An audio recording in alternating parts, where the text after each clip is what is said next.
कैसे हुआ नारियल का जन्म। एक बहुत ही सुंदर पौराणिक कथा। हिंदू धर्म में नारियल का विशेष महत्व है।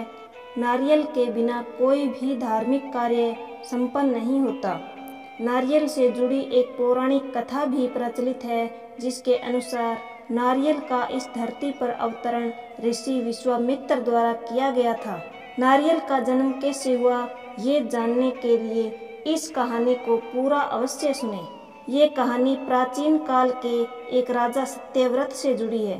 सत्यव्रत एक प्रतापी राजा थे, जिनका ईश्वर में संपूर्ण विश्वास था। उनके पास सब कुछ था, लेकिन उनके मन की एक इच्छा थी, जिसे वे किसी भी रूप में पूरा करना चाहते थे। वे चाहते थे कि वे किसी भी प्रकार से पृथ्वी लोक से स्वर्ग लोक जा सके।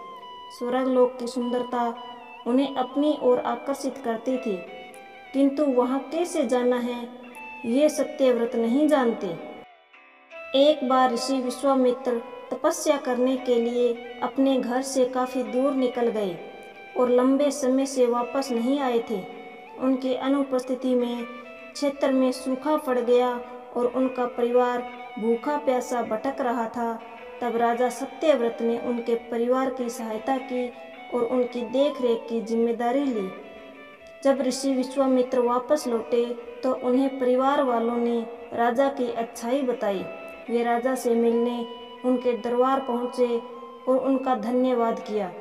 शुक्रिया के रूप में राजा ने ऋषि विश्वामित्र द्वारा उन्हें एक वर देने के लिए निवेदन किया। ऋषि विश्वामित्र ने भी उन्हें आज्ञा दी।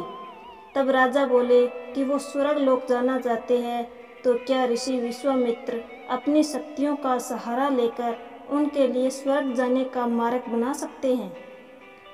अपने परिवार की सहायता का उपकार मानते हुए ऋषि विश्वामित्र ने जल्द ही एक ऐसा मार्ग तैयार किया जो सीधा स्वर्ग लोक को जाता था।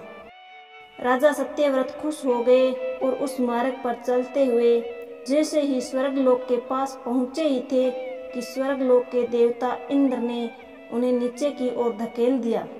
धरती पर गिरते ही राजा ऋषि विश्वामित्र के पास पहुंचे और रोते हुए सारी घटना का वर्णन करने लगे। देवताओं के इस प्रकार के व्यवहार से ऋषि विश्वामित्र भी क्रोधित हो गए, परंतु अंत में वे स्वर्ग लोक के देवताओं से वार्तालाप करके आपसी सहमति से एक हल निकाला गया। इसके मुताबिक राजा सत्यव्रत के लिए अलग से एक स्वर्ग लोक का निर्माण करने का आदेश दिया गया। ये नया स्वर्ग लोक पृथ्वी एवं असली स्वर्ग लोक के मध्य स्थित होगा, ताकि ना ही राजा को कोई परेशानी हो और ना ही देवी देवताओं को किसी कठिनाई का सामना करना पड़े। राजा सत्यव्रत भी इस सुझाव से बेहद प्रसन्न हुए, किंतु ना जाने ऋषि विश्वामित्र को एक चिंता ने घेरा हुआ था। उन्हें ये बात सता रही थी कि धरती और स्वर्ग लोक के बीच होने के कारण कहीं हवा के जोर से ये नया स्वर्ग लोक डगमगा ना जाए। यदि ऐसा हुआ तो राजा फिर से धरती पर आ गिरेंगे। इसका हल निकालते हुए ऋषि विश्वामित्र ने नए स्वर्ग लोक के ठीक नीचे एक खंभे का निर्माण किया, जिसने उसे सहारा दिया।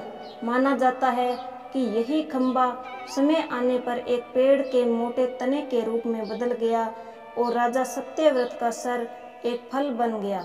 इसी पेड़ के तने को नारियल का पेड़ और राजा के सिर को नारियल कहा जाने लगा।